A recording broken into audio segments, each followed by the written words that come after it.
Good morning sir. Good morning. Good morning sir.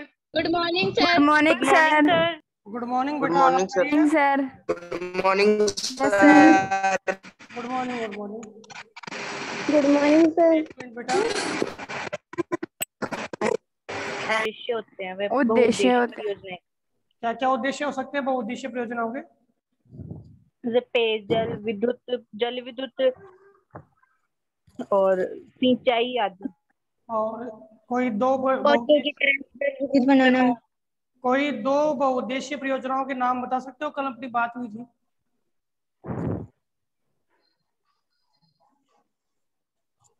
कोई दो बहुउद्देशीय परियोजनाएं ये हमने बांकड़ा, कल बात की थी ना। बाकड़ा नागल परियोजना, नागल परियोजना, बाकड़ा नांगल बांध की बात की थी हमने। हीराकुंड बांध की बात की। हीराकुंड कौन सी नदी पर बेटा? महानदी, महानदी पर। और भाखड़ा कौन सी नदी पर है? सतलुज, सतलज नदी। ये कौन से राज्य में है? जवाहरलाल नेहरू। अरे राज्य पूछ रहा हूँ बेटा, कौन से राज्य में है? हिमाचल प्रदेश और पंजाब में। ये कौन से राज्य में है? उड़ीसा। उड़ीसा। जवाहरलाल नेहरू जी ने तो क्या किया था? उद्घाटन किया था और क्या बताया था? विशाल चमत्कारिक वस्तु। क्या नाम दिया था इसको? विशाल चमत्कारिक वस्तु। लिख लेना ये चीज। क्या नाम दिया था? विशाल चमत्कारिक वस्तु। किसको? बाकड़ा नांगल का नाम कह दिया था कि ये विशाल चमत्कारिक वस्तु है। ठीक है। और इस बाकड़ा नांगल के पीछे एक बांध, सॉरी, जलाशय है। ठीक है, गोविंद सागर। गोविंद सागर जो सिखों के 10वें गुरु गुरु गोविंद सिंह के नाम से इसका नाम पड़ा। इसके पीछे एक बड़ा सागर है जिसका नाम क्या है? गोविंद सागर है। विशाल चमत्कारिक वस्तु देने के साथ साथ बांधों को इन्होंने क्या कहा था? आधुनिक भारत के मंदिर का नाम दिया था। आधुनिक भारत के आधुनिक भारत के मंदिर। क्लियर है? आधुनिक भारत के मंदिर। इसके बाद अगला है, जो प्रश्न हमारा है, प्रश्न है कि बहुउद्देशीय परियोजना। क्वेश्चन आपके बुक में भी है। कल हमने जो क्वेश्चन किया था, एक तो जल दुर्लभता वाला कर लिया। ठीक है, जल दुर्लभता की बाद में अगला जो हमारा प्रश्न है आपकी बुक में है वो बहुउद्देशीय प्रश्न। लिख भी लेना। बहुउद्देशीय परियोजना के लाभ व हानि लिखिए। लाभ व हानि लिखिए। तो बेटा लाभ तो आपको पता है भाई किस किस के काम आती है बहुउद्देशीय परियोजना। जो इसकी उपयोगिता है वही सिंचाई के काम में आएगी। जल विद्युत की प्राप्ति भी करते हैं। ठीक है, नदी के बहाव को रोकते हैं तो क्या करते हैं बेटा? बाढ़ नियंत्रण भी करते हैं। ठीक है, क्या करते हैं? बाढ़ नियंत्रण भी करते हैं। इसके अलावा और क्या इसका काम है? बाढ़ नियंत्रण। अब सिंचाई करेंगे तो सिंचाई हमने की है, लेकिन उन क्षेत्रों में सिंचाई की है जहाँ पे पहले जल था ही नहीं और हमने बांध बना करके वहां नहर लगा करके और वहां सिंचाई कर दी। तो प्रॉब्लम क्या आएगी हमारे सामने कि भूमि है ना, भूमि का निम्नीकरण हो जाएगा। ये लाभ नहीं है, ये हानि है। ध्यान देना, ये बात समझने लायक है। सिंचाई कर रहे हैं वहां तक ठीक है, लेकिन मान लो बांध बना और नहरें निकाल दी। जैसे हमारे राजस्थान की बात है, नहरें निकाल दी, तो नहरें निकालने के बाद में हमने सिंचाई की है वो एक लिमिट में नहीं की, हमने क्या कर दी बेटा, हमने अति सिंचाई कर दी। हमने क्या कर दी, अति सिंचाई कर दी। अब अति सिंचाई कर दी तो क्या होगा, वहां भूमि में लवणता की मात्रा बढ़ जाएगी, और भूमि में जो लवणता की मात्रा बढ़ेगी वो क्या करेगी, ये लवणता की मात्रा हमारे यहाँ पर भूमि निम्नीकरण का कारण बन जाएगी। क्या बन जाएगी बेटा, भूमि निम्नीकरण का कारण बन जाएगी। अब इसके बाद हम बात करें जल विद्युत हम पैदा कर रहे हैं, तो जल विद्युत हम पैदा कर रहे हैं, तो जल विद्युत की हमें प्राप्ति तो हो रही है, लेकिन हमने जल को रोक लिया। हमने क्या कर दिया, जल को रोका है। बाढ़ नियंत्रण किया है तो भी हमने क्या किया है, जल को रोका है। दोनों ही बात, बाढ़ नियंत्रण किया तो भी जल को रोका है, जल विद्युत की प्राप्ति की है तो भी जल को रोका है। अब जल की प्राप्ति की करने और बाढ़ नियंत्रण करने और विद्युत के उत्पादन करने, दोनों में जल की हमने एक जगह क्या कर दिया, उसको नियंत्रित कर दिया जल को। तो हमारे सामने क्या प्रॉब्लम आएगी कि नदी है, नदी की तलछट वहां पे जमा हो जाएगी। नदी की तलछट क्या होगी, इस बांध वाले क्षेत्र में क्या होगी, जमा होगी। ठीक है, जमा हो गई तो धीरे धीरे ये जो तली है वो क्या हो जाएगी, कठोर हो जाएगी। तली क्या होगी, कठोर। ठीक है, नदी का तल है, या जो नदी का तल है वो क्या होगा, ऊपर आ जाएगा। अब यहाँ पे जो वनस्पतियां थी या जो जीव थे, नदियां क्या होगी, डिवाइड हो जाएगी। जैसे जैसे जमाव होगा, जैसे मान लो ये नदी है, ये बांध हमने बना दिया, अब नदी के मार्ग में ये जमाव यहाँ पे तलछट का हो गया, तो ये नदी है और ये वाला भाग है, ये इससे अलग हो गया ना, ये वाला अगला भाग इससे अलग हो गया, तो ये छोटे छोटे खंड बन गए नदी के क्षेत्र में। तो यहाँ के जो जीव है वो नदी में नहीं जा सकते हैं। तो नदी, उन जीवों को क्या है कि जो क्लाइमेट मिलना चाहिए उनके विकास का, वो क्लाइमेट इनको नहीं मिल पाता है, वनस्पतियों का विकास अवरुद्ध हो जाता है तलछट के जमाव के कारण। तो हमने जल विद्युत भी प्राप्त की है, बाढ़ को नियंत्रण भी किया है, ठीक है, लेकिन हमारे सामने ये तलछट जमाव है वो एक विकट समस्या उत्पन्न कर देता है। अब कई बार क्या होता है कि जो बांध है उस बांध में जल की क्षमता बहुत ज्यादा आ जाती है। जल की क्षमता क्या होती है, बहुत ज्यादा आ जाती है, जिसके कारण हमारी निचली चट्टानें हैं उन पे क्या बढ़ जाता है, दबाव बढ़ जाता है, दबाव बढ़ जाता है। अब निचली चट्टानों पे दबाव बढ़ेगा तो आंतरिक चट्टानें हैं वो क्या होगी, दबाव से असंतुलित हो जाएगी, और असंतुलन से भूकंप आ सकता है। भूकंप, तो भूकंप आने की क्रिया भी हो सकती है बांधों के निर्माण के कारण, अगर जल भराव क्षमता उसमें ज्यादा आ जाए। हमने पढ़ा है 1967 में आपदा पढ़ेंगे, उसमें आएगा कोयना,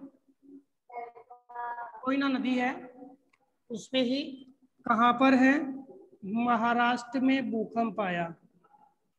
कहाँ पे, महाराष्ट्र में भूकंप आया, और यह है भूकंप है वो बांध जनित भूकंप था, बांध के कारण आने वाला भूकंप था। तो भूकंप भी आ सकता है। और इसके क्या लाभ है, देखो इसमें हम मनोरंजन भी करते हैं बांध क्षेत्रों में, पर्यटन के क्षेत्रों का, पर्यटन के क्षेत्र भी विकसित करते हैं बांध वाले क्षेत्रों में। ठीक है, सिंचाई कर रही हैं, और इससे हमें औद्योगिक क्षेत्रों में, नगरीकृत क्षेत्रों में जल की प्राप्ति होती है, जिससे हम आर्थिक विकास कर पाते हैं। क्या कर पाते हैं बेटा, आर्थिक विकास। आर्थिक विकास। सारी स्थितियां बांध हमें क्या है, लाभ प्रदान करते हैं, लेकिन बांध हमें हानि भी देती है। और कैसे, और भी बेटा देखो, और क्या हानि है कि जहां जहां बांध बने हैं, कल भी हमने बात की थी कि उन बांध क्षेत्रों में वन और वन्य जीव का आवास खत्म हो गया, वन और वन्य जीव का आवास क्या हो गया, खत्म हो गया। इसके अलावा आपके उन बांध क्षेत्रों में कई जो लोग हैं यानी नागरिक है, वहां के आवासीय क्षेत्र में रहने वाले लोग हैं, वो क्या हो गए, बेघर हो गए। कल भी ये चीज मैंने आपको पढ़ाई थी कि बांध के डिमेरिट्स है, बांध की हानियां है। बताओ समझ में आएगी बेटा? Yes sir. यस वनों सर। की कटाई कर रहे हैं भाई, पोल्यूशन हो रहा है, ठीक है। और यस सर। किससे हो रहा है बेटा? पोल्यूशन की बात करें तो पोल्यूशन, ध्यान दीजिए, हम क्या करते हैं, जल विद्युत बनाते हैं बांध के माध्यम से, टरबाइन पे घुमा करके, पढ़ा होगा भाई। डैम है, डैम से हम क्या बनाते हैं, जल विद्युत। अब जल विद्युत बनाते हैं तो बेटा इसमें जल विद्युत में हानिकारक गैसें है, वो क्या है, बाहर निकलती है, जो पॉल्यूशन का कारण बनती है। जल विद्युत के निकास में भी हानिकारक गैसें बाहर निकलती है, जो पॉल्यूशन का कारण बनती है।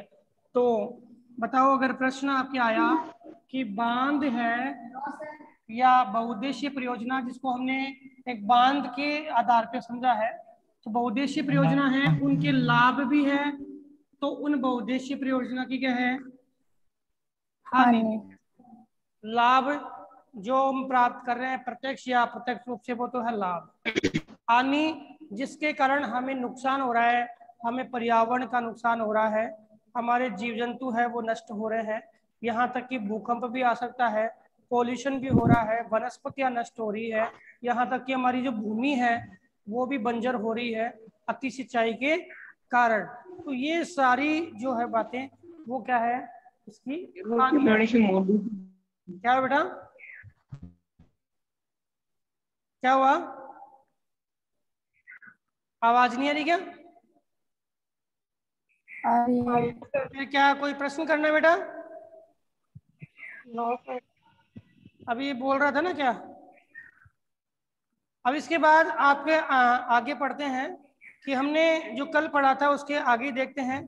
कल हमने पढ़ा कि जो बांध है या बहुउद्देशीय परियोजना है, वो जल का संरक्षण कर रहे हैं। क्या कर रहे हैं? जल का संरक्षण कर रहे हैं। लेकिन आपकी बुक के अकॉर्डिंग पढ़ा रहा हूँ बेटा, अब मैं आपकी बुक में कोई बिंदु या कोई टॉपिक्स के अलग अलग पॉइंट्स नहीं बने हुए हैं, आपको विशेष तौर पे हर एक शब्द पे ध्यान देना है। बुक मेरे सामने है, क्यों? क्योंकि मैं देख रहा हूँ कि कोई ऐसा बिंदु रह न जाए जिसको मैं एक्सप्लेन नहीं कर पाऊँ। तो इसमें आपके एक तो बहुउद्देशीय परियोजना से जुड़े बता दिया, हीराकुंड और आपके जो भाखड़ा नांगल की स्थिति मैंने बता दी। इसके बाद में इसमें दिया हुआ है कि बांध जो है वो क्या है, बांध जल संग्रहण का एक ऐसा निर्माण है जिसमें ढलवा या स्लोप हो, जो दीवारें होती है उसके माध्यम से जल बाहर आ जाता है। जो नदियां जो उफान पे होती है, उन नदियों को उफान उन नदियों का उफान खत्म करने के लिए हम क्या करते हैं, बांध का निर्माण करते हैं। अभी कल के न्यूज में आप सुना होगा कि कोसी नदी जो अपने मार्ग निर्माण के लिए जानी जाती है, कोसी नदी जो अपने मार्ग निर्माण के लिए जानी जाती है, बिहार में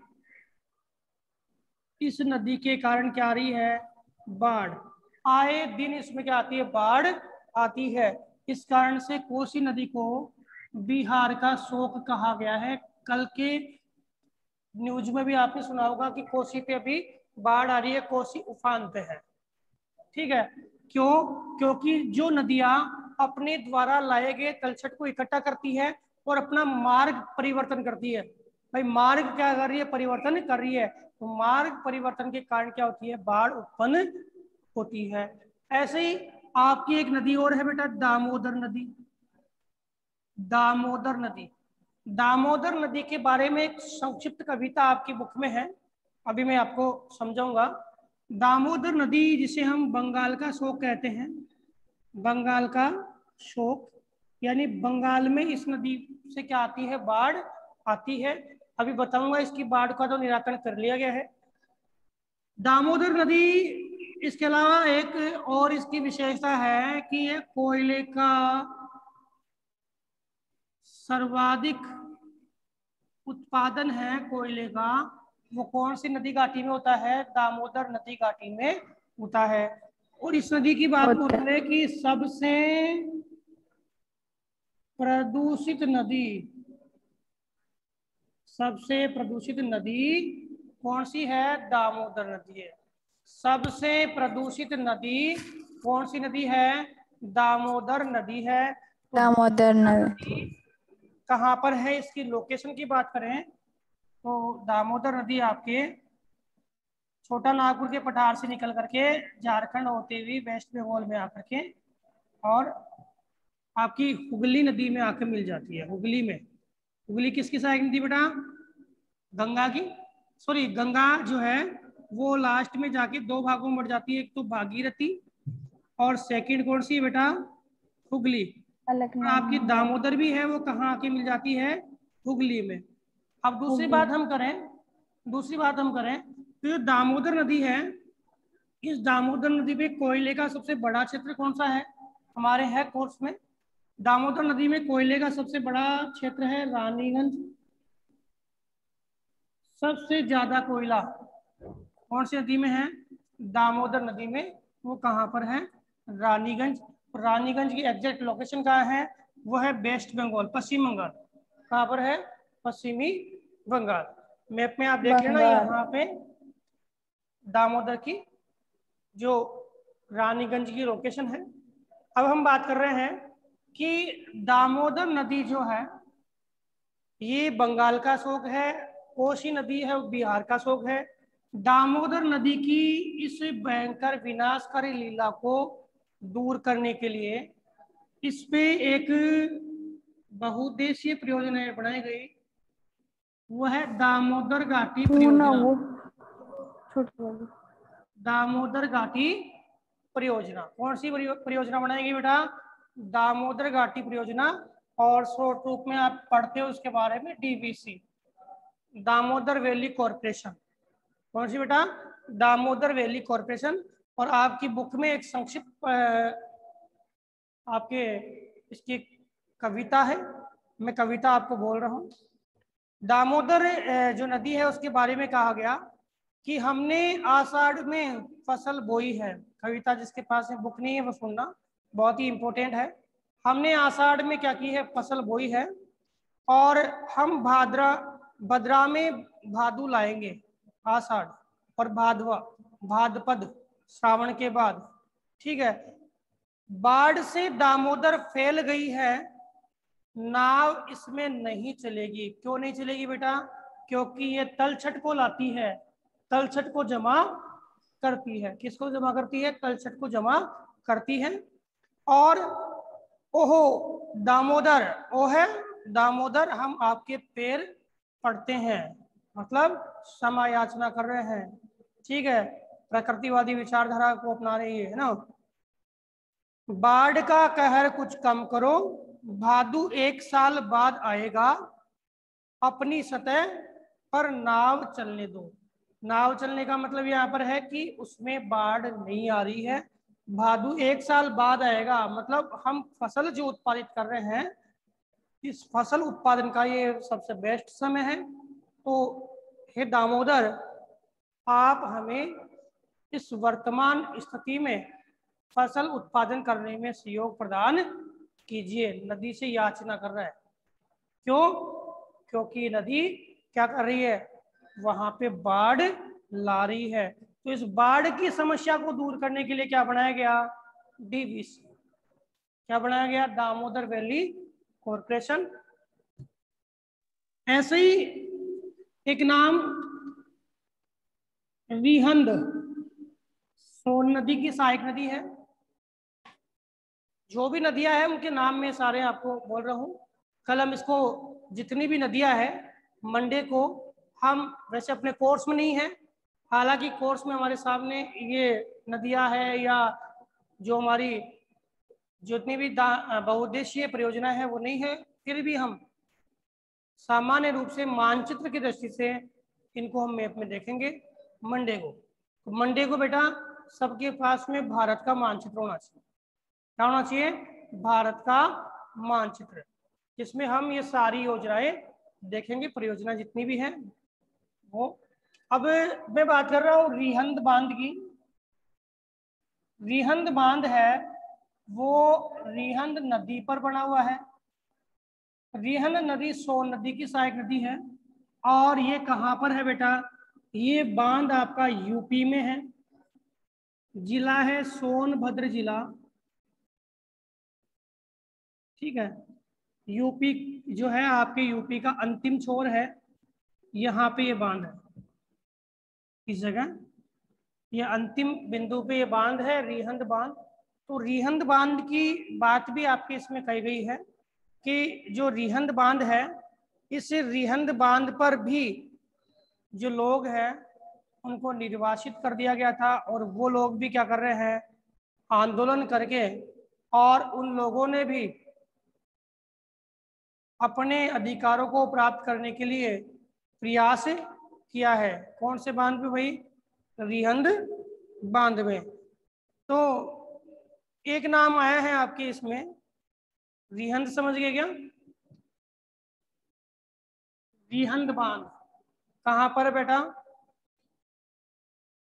यूपी में। हाँ, कौन सी नदी पर है? रिहंद नदी पर।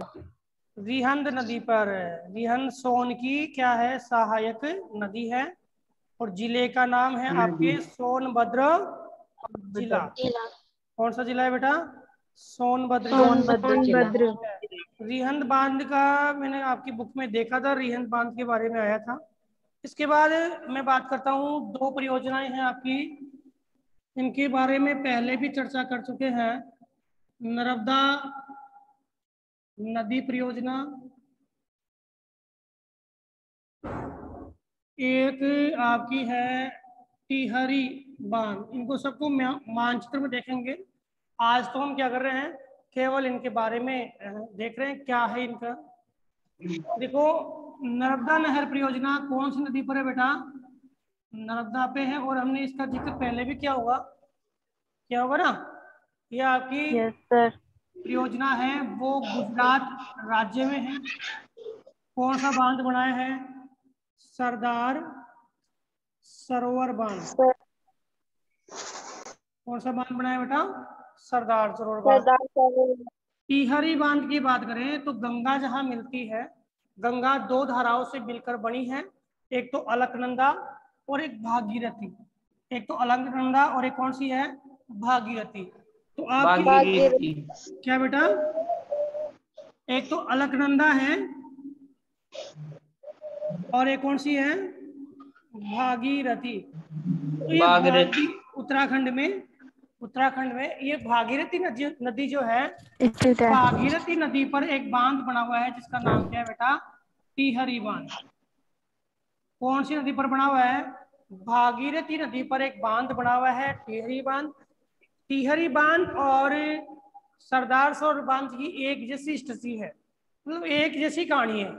क्या कहानी है कि यहाँ पर ये बांध बनाया गया तो काफी सारा हमारा क्षेत्र है, वो जो वन क्षेत्र था वो क्या हो गया?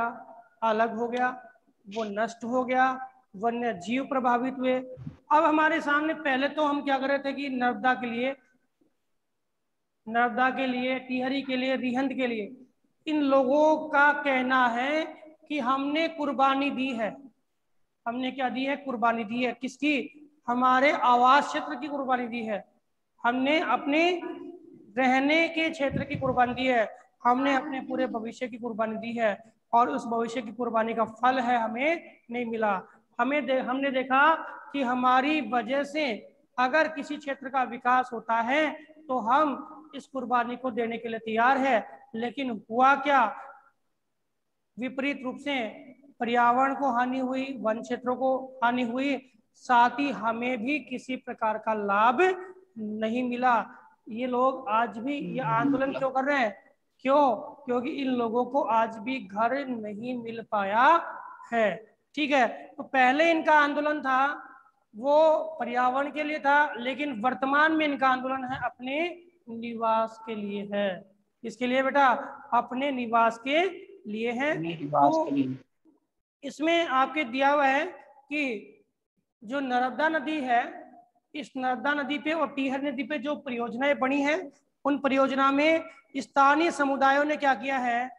अपने क्षेत्रों को छोड़ा है, वो विस्थापन का कारण बने हैं। क्योंकि उन्होंने अपने क्षेत्र में ही उस योजनाओं को लागू किया है। आमतौर पर ये लोग थे अपनी जमीन, आजीविका और संसाधनों एवं नियंत्रण देश की बढ़ोतरी के लिए, देश की बेहतरी के लिए इन्होंने क्या कर दिया, अपने क्षेत्रों की कुर्बानी कर दी। किसकी? अपनी आजीविका स्रोतों की, अपनी जमीन की, अपने संसाधनों की, इन सब की क्या कर दी इन्होंने? कुर्बानी कर दी। लेकिन यहाँ पे हुआ उल्टा। स्थानीय लोग हैं जिन्होंने इस परियोजना में अपनी कुर्बानी की, उनको लाभ नहीं मिला, वो ऐसे कैसे रह गए। अब यहाँ पे लाभ किसको मिल गया? भाई उन्होंने कुर्बानी की तो कोई दिक्कत वाली बात नहीं है, लेकिन लाभ किसको मिला? जमींदारों को मिला। लाभ किसको मिला? अमीर वर्ग को मिला। अब एक वर्ग है वो अपनी जमीनें छोड़ रहा है, एक वर्ग है अपनी आजीविका के स्रोत छोड़ रहा है, एक वर्ग है जो अपने विकास के सारे आयाम छोड़ रहा है। किसके लिए? देश की बेहतरी के लिए। लेकिन अंत में हुआ क्या कि देश की बेहतरी के लिए उसने जो छोड़ा, कई समझौते हुए, लेकिन अंत में लाभ किसको मिला? जमींदारों को और अमीर वर्ग को। तो जमींदारों को और अमीर वर्गों को जब लाभ मिला, किसानों की वजह उद्योगपतियों को लाभ मिला, बड़े किसानों को लाभ मिला, तो इन लोगों के मन में, इन भूमिहीन लोगों के मन में इस परियोजना के लाभ प्राप्त करने की उम्मीद जगी और इन लोगों ने क्या किया? आंदोलन कर दिया।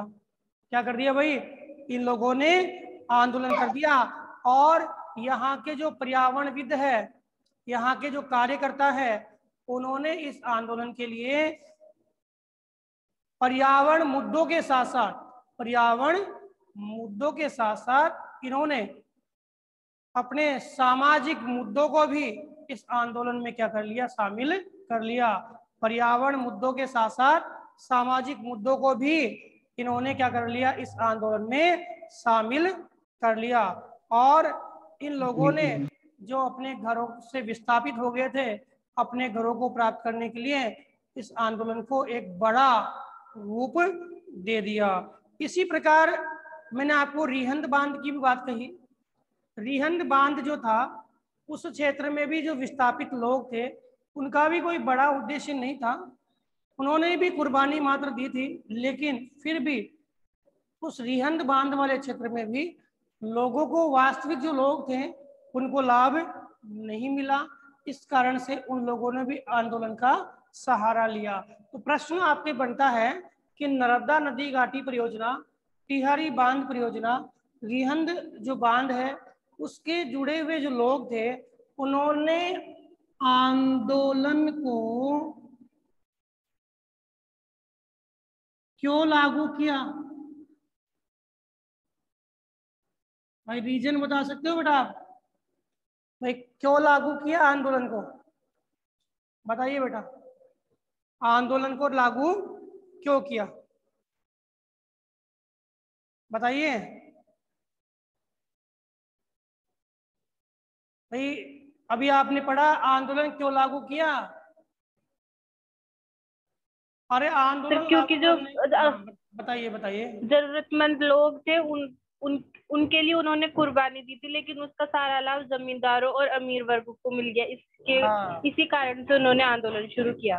हाँ, उनको कुर्बानी जो थी ना, उनका जो लाभ था उनको नहीं मिल पाया। जबकि बात ये हुई थी कि सरकार ने कहा था कि जो आपको विस्थापित किया जा रहा है, जो जमीनें आपकी ली जा रही है, वो जमीनें आपको दी जाएगी और आपको एक प्रॉपर आवास दिया जाएगा, और आपने जो अपने देश के विकास के लिए जो कुर्बानी दी है, उस कुर्बानी का बेहतर लाभ आपको मिलेगा। लेकिन ऐसा नहीं हुआ। तब उन लोगों ने क्या किया? आंदोलन का सहारा लिया। अब हम बात करें, ये दो याद रखना, दामोदर की स्थिति है, दामोदर वाला भी ये है, और कोसी वाला तो क्या है, वहां पे बांध बना नहीं है, लेकिन बन जाएगा। अब हम बात कर रहे हैं कि जो भी बहुउद्देशीय परियोजना है, यहाँ पे जो निर्माण हो रहे हैं, निर्माण के अलावा इन बहुउद्देशीय परियोजनाओं से हम क्या कर रहे हैं बेटा? सिंचाई कर रहे हैं। क्या कर रहे हैं? सिंचाई। अब यहाँ आपकी बुक में एक चीज दी गई है कि हमने क्या किया है, जो किसानों ने क्या किया है, जल गहन फसलों को सिंचाई के लिए जोड़ा है। जल गहन का मतलब है ऐसी फसलें जिनको ज्यादा जल की आवश्यकता होती है, ऐसी वाणिज्य फसलें, ऐसी व्यापारिक फसलें जिनको ज्यादा जल की आवश्यकता होती है। अब हम क्या कर रहे हैं, उन जल गहन फसलों को उगा रहे हैं। तो बताओ, उन जल गहन फसलों को उगा रहे हैं तो जहाँ पे आवश्यकता नहीं, भूमि ऐसी बंजर है, लवणीकृत भूमि है, और वहां पे जल ग्रहण फसलों को हम उगाने जा रहे हैं, तो क्या होगा, भूमि का निम्नीकरण हो जाएगा। क्या हो जाएगा, भूमि का निम्नीकरण होगा, और हमारे सामने इकोलॉजी यानी पारिस्थितिकी असंतुलन पैदा हो जाएगा। क्या हो जाएगा, पारिस्थितिकी असंतुलन पैदा हो जाएगा। जानते हो बेटा पारिस्थितिकी असंतुलन जानते हो, यानी जो जैविक अजैविक तत्वों के बीच में एक सामंजस्य है, वो सामंजस्य क्या हो जाएगा, खत्म हो जाएगा। क्यों, क्योंकि हम ऐसी फसलें, अंग्रेजों ने क्या किया था, हमने पढ़ा उपनिवेशीकरण।